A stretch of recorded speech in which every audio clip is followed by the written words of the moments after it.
Hello, everyone. I'm Annie Gibbins, and you're listening to Memoirs of Successful Women, the podcast where you get to hear candid conversations with fascinating women from around the globe who share aspects of their business and life journey, how they measure their success, and what they have learnt along the way.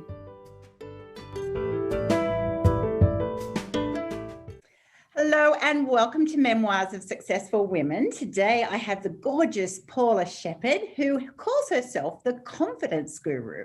And so we're going to be talking all things career, empowerment. How are you actually positioned in the right place? We as women often are challenged that we suddenly go off on this sort of adult journey, career journey, and some of it is by default, and it can result in finding yourself in a place that you're not real comfortable, not really happy in. And so Paula knows all about that journey. She's walked it herself through 17 years of corporate career. And so she's going to be able to share with us today what her journey has been and how she now works with women to increase their confidence about finding where they should be. And then through that process, becoming fearless, which we all want to be. So welcome to the program, Paula. Thank you so much. I'm really excited to be here. Terrific. So let's start right back then in your journey of, you're a mum of four. You've had an incredibly successful career on the face of it.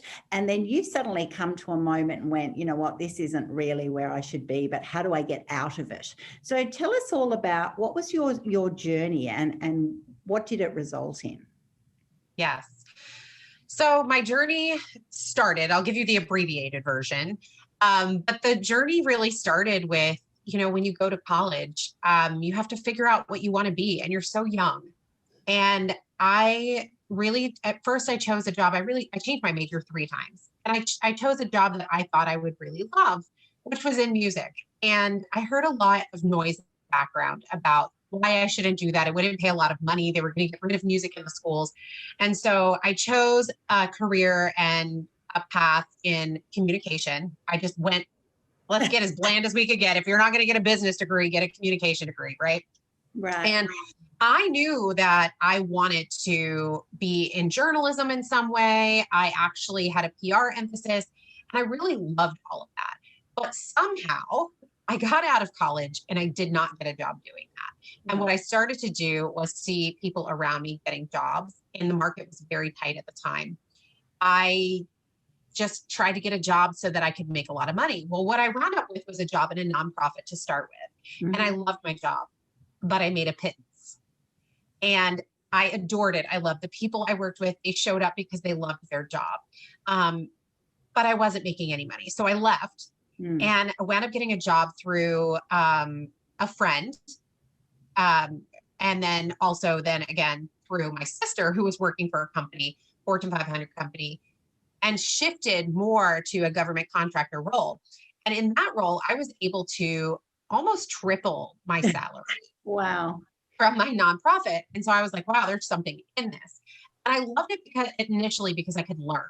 But what happened over the course of time was it became a competition with myself because I was so ambitious that I just really wanted to make more money. Because the answer to me as a young person was, if I make more money, I'll be happy. I'll be able to buy all these things. I'll be able to do all these things. I'll be able to afford all this stuff.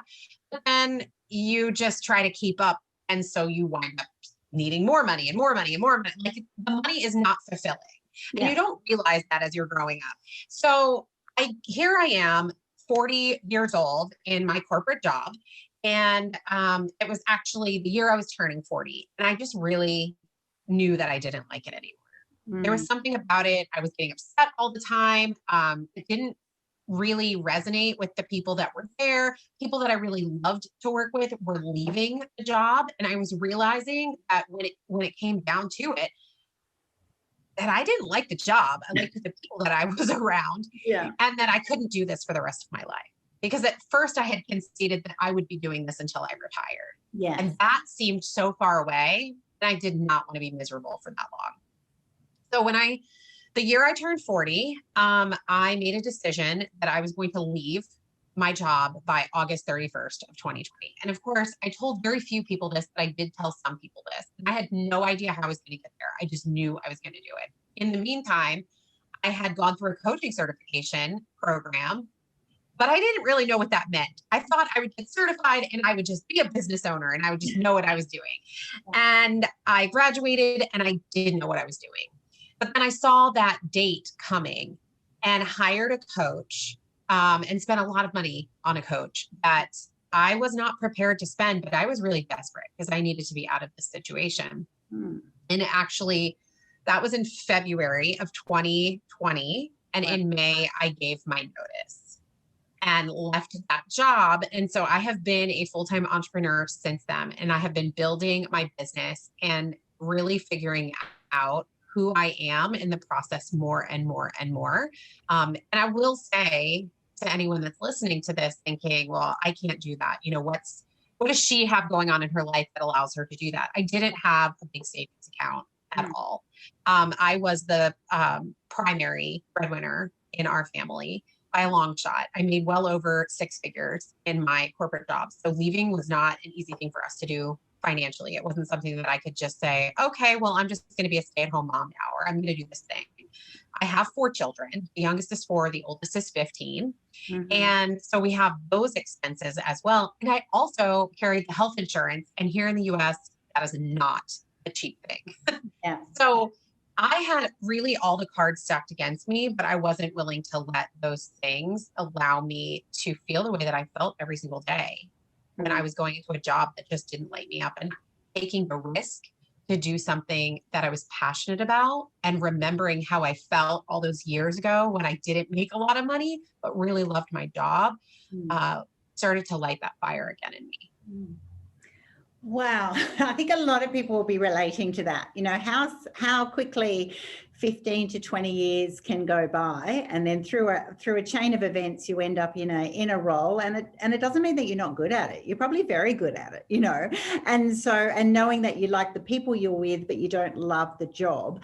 And then that's got to some people will be sitting there going, is it a midlife crisis? Like what happens at 40, of sitting back and going, oh my gosh, like I'm in a bit of a predicament really, because if you're the primary breadwinner, right? And you've also got 4 children in tow. You've also got college fees coming up, and in the US, that's a massive commitment. And so how does that affect the family conversations? What does it happen when you're describing that sort of emotional feeling of, I just feel like I'm suffocating. I feel like I'm drowning. I feel like I'm just not happy. And I know when I worked in the nonprofit and worked to give back to people and to, be more motivational, empowering, encouraging, all those sorts of skill sets. I'm happier, but, as you had experienced, it doesn't pay very well. So what happens in the family conversation, first of all, for those listening, for you in your scenario? So my husband had spent a lot of time listening to me upset about my job. He'd spent a lot of time on the phone with me when I was in tears on the way home or on the way to work. And I don't think I had ever really talked to him about leaving officially. And when my side gig started to become more than a side gig while I had it full time, I know that he really saw that there was something that could be there. And I remember going to him in May and saying, I can't do this anymore. I'm looking at what I've made the last 2 months and I've done phenomenal. I need to leave this job. I don't think I can make it till August. And he said, then leave the job. And of course that kind of took me aback a little bit, because I was thinking, is he joking? Is this where I'm supposed to say, no, I can't do that right now? But I actually said, well, I'm ready to do this right now. And he was like, then go do it. So originally I said I was going to wait until the end of May, and I made it 24 hours. And he was like, I'm surprised you didn't do this sooner. So I'm very lucky that I have a spouse, a partner that supports me in that way. I know that there are women that I have spoken with that maybe don't have that. But I will also say that sometimes we make some assumptions as women and we project what our internal feelings, that what that inner critic is saying to other people, without giving them an opportunity to have their own say. And if we give them that chance, sometimes we hear something that we're surprised by. Yes. And I think that's what happened with me. I did not expect to leave my job in May. And if somebody would have told me a year and a half ago that I would be an entrepreneur, I probably would have laughed at them. Did you set up your new business from scratch, or you'd referred there it was already a side hustle for you? So you were juggling both at the same time, which is why it was also becoming overwhelming. When you then decided to drop the main job and then go into your business of passion, we'll call it, then what was the difference? What was the energy like? What were you able to then achieve quite rapidly? I got to be around people that I chose to be around, and that made all the difference in my day. I got to, especially having children that were home because of COVID, it gave me the opportunity to be able to make my own schedule, which felt very strange. Yes. There were times where I would go to the store in the middle of the day, and I would be worried that even though I didn't have a job, I'd be worried that I had a job, but I didn't have a corporate job anymore. And I would be concerned, like, oh, what if somebody realizes that I'm not online? And I would have to snap myself to and remember, well, wait a minute, you're the boss. You gave yourself permission to do this. But for me, I feel like, I don't know, it was such a liberating feeling for me to leave my job and to step out of that comfort zone. And I don't even know. I don't even have words for it. When I think back on it now, even now I look at it, and it's hard for me to imagine that I've been doing this for 6 months. Mm. Yeah. What were the biggest challenges when you suddenly went from that full-time corporate mode to then setting up, being 6 months into your business? What have been the biggest challenges for you?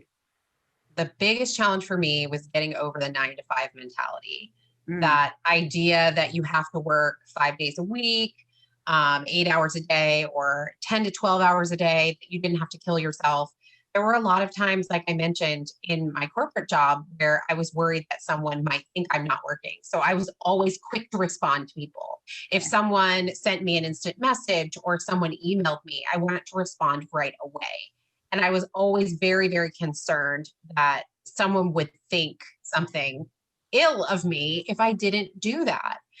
So I carried that initially into my new world, right? When I left that position. And it's a hard thing to get a hard mode to get out of. Yeah. Going from that employee mindset to that CEO mindset. And even still, I sometimes see myself fall back into it. Not intentionally, of course, but because there's no one there to say, okay, your day is done, when you're the only person that you're counting on, right? Unless you have a teammate here and there. So I think that in and of itself was really the most difficult thing for me. I think the beauty in this timeline and leaving my job amidst the pandemic was that it really forced me to look at business in a way that many people weren't used to and were still learning. So I didn't feel like I was behind the curve. I felt like I was right in alignment with people and sometimes ahead of it. And I was able to meet so many amazing people that I wouldn't have met otherwise. I would have been relying on local networking events instead of international networking events or having coffee with someone from the UK. Or getting the opportunity to work with a writing coach from Barbados. So these are people that I never would have met if it hadn't have been for this moment. So there aren't very many challenges that I can think of right now that I've had. Now, for some people, the social media thing can be a bit squirrely, and you find yourself really sucked into it. But I had switched gears a long time ago and decided that I was turning all my notifications off on my phone, that I was only using my laptop for work. and not my phone. So I was already creating boundaries for myself as I was creating my job so that I wouldn't be constantly working. I think that's a really good tip to teach people that that's right. One part of becoming an entrepreneur makes you feel like, oh my goodness, I can use my time as I should free up time, and then it can become overwhelming because all of a sudden that's it, you're CEO of everything. And so that's right, turning your apps on or using them intentionally in certain ways. There's still a massive requirement to shut down the noise, right? Because there's so many new things that you're now learning. So, for example, social media, or just meeting up with different people in different time zones and getting all of that sort of thing right. Exactly. Right. How did you find? How did other people respond to you? Like we've talked previously about, that negative voice in your head and sort of proving things to yourself, but you'll also have people who will then be very quick to judge or have an opinion about what you've done. How did you find that? That's a good question. I think I hid a little bit initially. I was using my personal profile was strictly on Facebook in particular and social media. I was only talking about my personal life and I did not talk about business. I didn't talk about my opinions. I didn't talk about what I was doing. But when I left my job, it was so liberating that I started speaking out and I started talking more and more about who I was and some of my stories from my past, my history that I hadn't necessarily shared out loud. That probably in the past I would have thought it might have been an overshare, but people really resonated with that, and I really focused on being courageous and building that confidence. And that in and of itself really drew in an audience, not just people who would be potential clients, but I invited people into my group that were kind of all over the world and really struggling, even people that didn't have businesses that didn't really know who they were and were almost stuck in the same place that I was. And in that, you mentioned midlife crisis before. But yeah, and having that moment where you're looking at your life and going, is this it? Well, maybe this is all that I was meant for, but I really feel this pang to do something more. And being able to serve those people in a way, even if it's for free, and giving them inspiration and camaraderie in a Facebook community. That's it. I think once you open up your authentic self and start sharing candidly, all of a sudden people are refreshed by that, and they'll be attracted to that because they'll then want to share their own stories.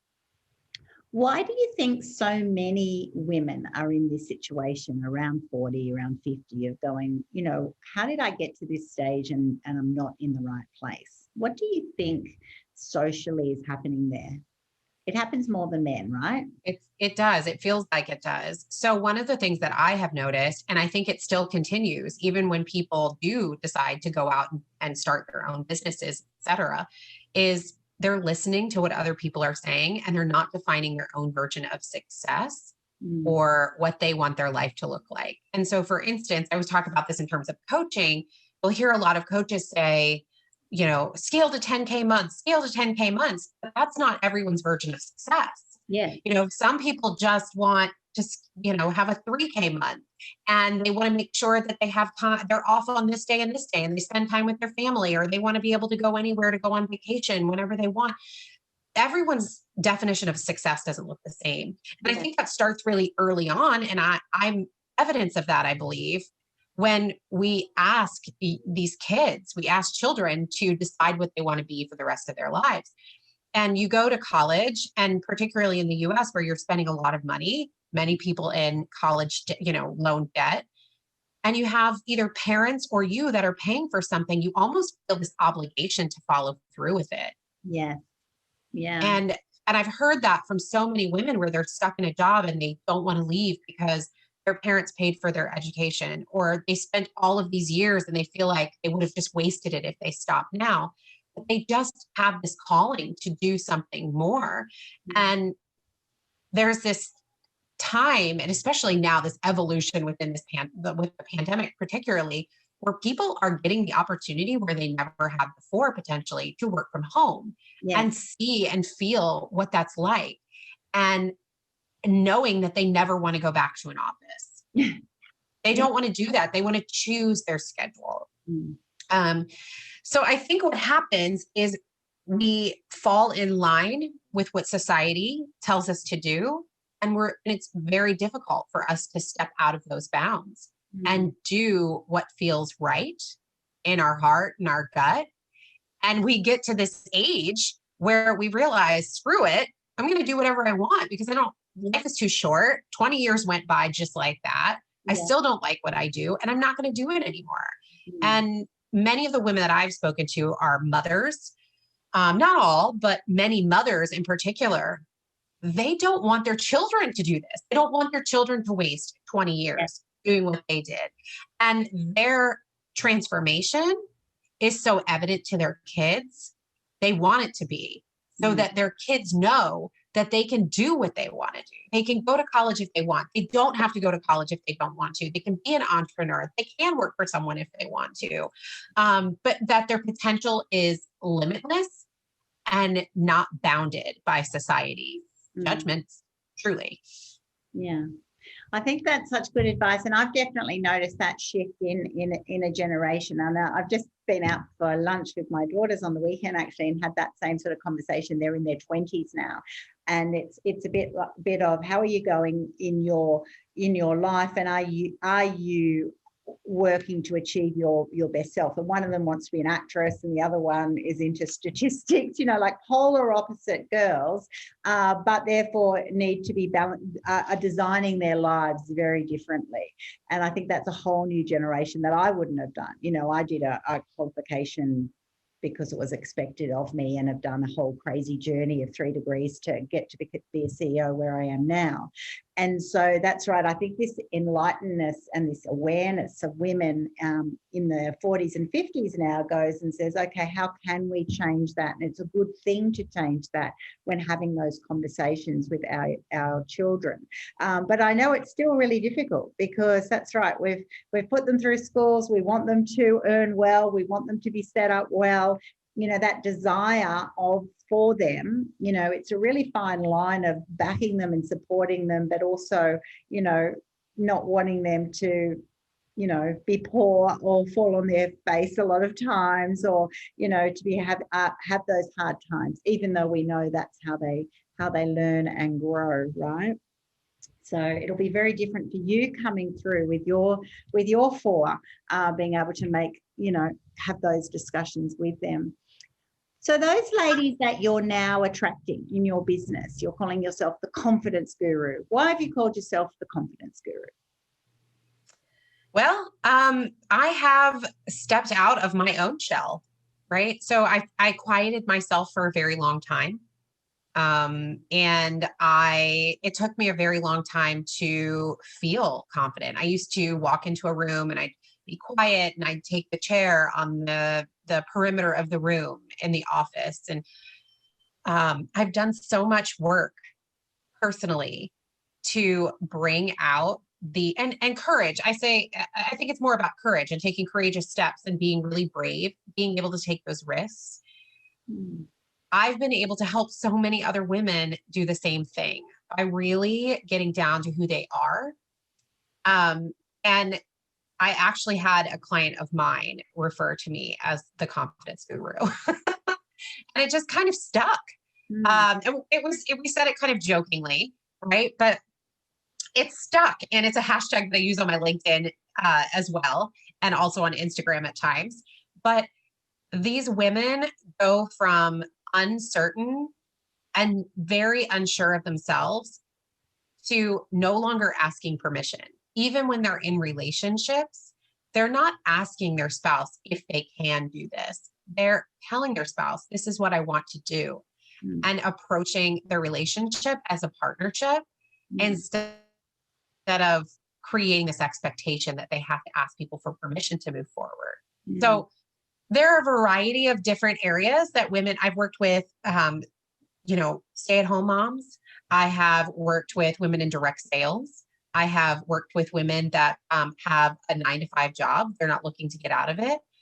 They just are looking for a sounding board in their relationships, and they're looking to change the way that they show up in those so that they can show up more confidently and not feel as though they're being taken advantage of.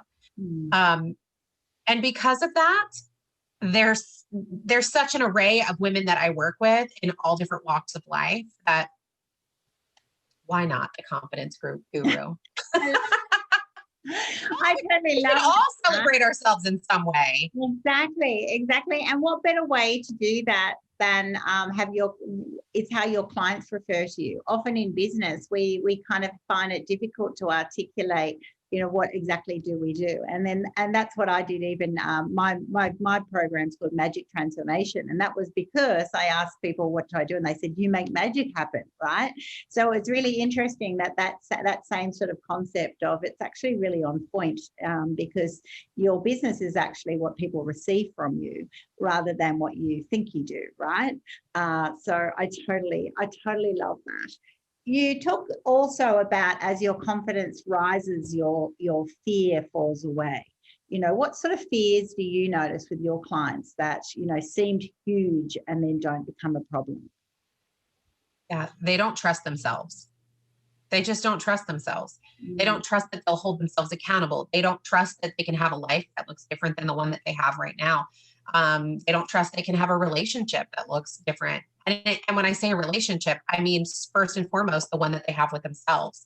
They don't believe that any of that is possible for them. So that's really the first thing. And I mentioned this before, they don't know who they are.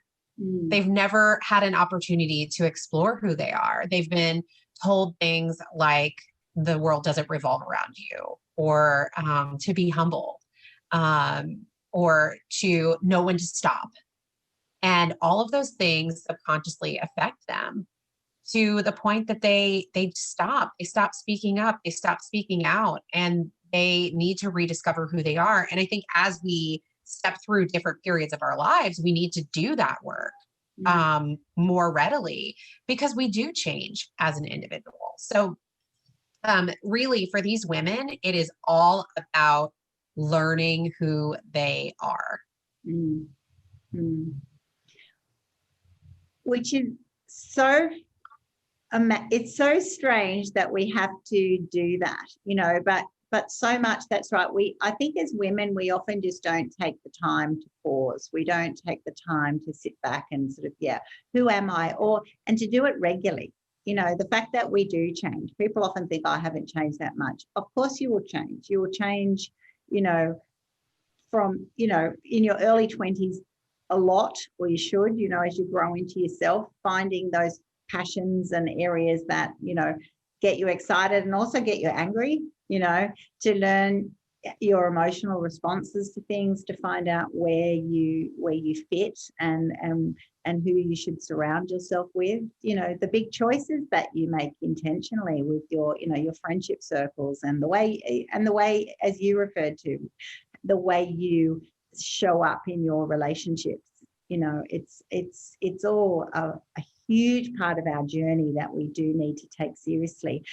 Many people I find through their coaching, though, also need support while doing that, right? Because as they change, other people don't like the changes.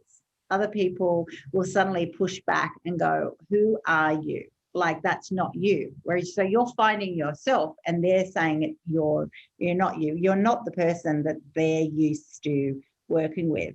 Do you find that in your coaching? Oh my goodness. I'm so glad that you brought this up, because this was, when you were talking about that, I was like, oh, I got to mention that fear as well. Yes, I see this all the time. I saw this in myself, and it happens as you go through the evolution, because you do lose friends. You lose people in your life and it hurts, because these are people that maybe you've stood behind. The reality is they're not going where you are. And that doesn't mean that you are discarding them. It just means your circle changes, and people have these seasons in your life. So I do see this fear of if I do this, I don't think my marriage will make it. Or if I do this, I'm going to lose my friend, or I'm starting to lose my friends, or I'm starting to lose this person, or people are telling me that I'm acting differently. And they may be acting differently, or maybe they're just being themselves and the armor has fallen off and they're finally free to show up authentically as themselves. This happens all the time. And it really is, it takes a lot of mindset work. It takes a lot of digging in and really realizing where you're going and not focusing on where you've been. Knowing that, okay, well, yes, you've lost this one person, but who did you gain? Yes. Who has come into your life recently, and really changing your focus, mourning the loss of that friendship, right? Not discarding it. You can mourn the loss of that friendship, but knowing that you celebrated it while you could, while they were a part of your life in that moment. And now you are now focused on the new people that are coming into your life that are celebrating you right here and now, because you owe it to yourself and you owe it to those people. Exactly. And I think that's the point. It's permission for yourself to move on. You know, I think that for me, that's been one of the most huge things that I've noticed with people. They want the change, but they fear the response, or they feel uncomfortable, or they feel like a bad person because suddenly they don't align and it makes them feel uncomfortable. And so that's right. I think when you said mourn those friendships, you know, some of the friendships will stay, but the ones that don't allow you to be yourself as you evolve, they have served their time, you know, and it doesn't make you a bad person to let them go. It doesn't mean that it wasn't great while you were there. It actually just means that, yeah, it's something that you need to celebrate it and move on from. And that's exactly it. Once you make those sort of shifts, the world opens up with all these other people who are there to support you in this next stage of your journey, right? It never ceases to surprise me. You suddenly open a door and there's just so many opportunities, and you look back, like you've looked back after 6 months and went, what was it even a decision? You know, why did I take this long? Everyone always says, why did I take this long? You know, no one says, oh, you know, maybe I jumped a little bit early. It's always the opposite. And that's right. And then that's it. I think as women too, you know, on my journey, I noticed, you know, I had my kids fairly young, and you automatically become friends with the people in mother's group, or people in a play group, or the people who are in your street or whatever. And you can get careers in just by default. You can also get friends by default. And they're lovely and they're supportive in that stage. But when you have all in common is your baby or your toddlers or whatever, that's not going to be who you are as you then grow in yourself and your career and your journey and the things that you're personally passionate about. And so it is hard, and you cry over these friendships because you've been through such incredible special times with them. But it's okay. There's only so many hours in the day, and we want to be spending them wisely. I love what you shared today about, you know, different versions of success, because this podcast is all about, you know, successful women and what does that look like. And like you said, you know, some people it is the maximum financial win, but for most it's not. It's about, that's right, getting the balance. What does that look like in yourself, you know, with your health and wellness? What does it look like in your home environment? Yeah, that's right. Being around kids who you might be homeschooling, having time for travel, flexibility. It does give you you know, we'll all view success in a different way. So where do you want your business to go now? What do you see happening for you as you grow on your journey? Gosh, you know, I've loved being on podcasts. I've loved that. I love showing up for my community and doing trainings. I do them once a week. So I have no problem showing up on video, and I love to talk. It's hard to get me to be quiet sometimes. So I see myself expanding into that space and doing a podcast. I also have a book that I've been writing on and off. And so I'm very excited about it. But I've had other things going on, so I haven't been able to focus on it. But in terms of business growth, I see my business growing. I see being able to have my husband leave his job so he could be my business manager. I see being able to hire other women who are looking to leave their 9 to 5 and really resonate with me, but have that fear of really stepping out on their own, and maybe even being a temporary place for them to get their feet wet. But I do see my business growing exponentially. And I'm right now pivoting to more automation and delegation to allow for that growth. Yeah. Yeah, I'm doing the exact same step. And that's a whole realignment as well, isn't it? Suddenly just getting to a stage where that's right, you can't do everything, and you need to know what to outsource and how to make that happen. Oh, wow. Well, it's been a delight chatting to you today. I really loved our conversation, and I love the journey that you've shared so openly and in such a transparent way. I think there's going to be a lot of people listening in thinking, yeah, that's me. That's right. How did I get into this role? I'm waiting for your chapter of music. You said at the beginning you're interested in music. Was that right? Yes, I originally was going to college to be a music teacher. Yeah, so there's actually a bit of a music bent there somewhere coming out in your journey. It's really interesting, I think, when we process our journeys, finding what was there originally and then what's its position. And sometimes it's the full-time thing, and sometimes it's just a side passion, but they'll always work their way out. So that might happen in your 50s. Yeah, I'm going to be looking for it. You never know. So everyone, if this resonates with you today, contact Paula. I'll have all of her details on my podcast platform. Definitely just Google The Confidence Guru and you'll find her very easily. And I wish you all the best in your future success. Thank you so much. I have had such a great time talking to you. You're lovely. Thanks.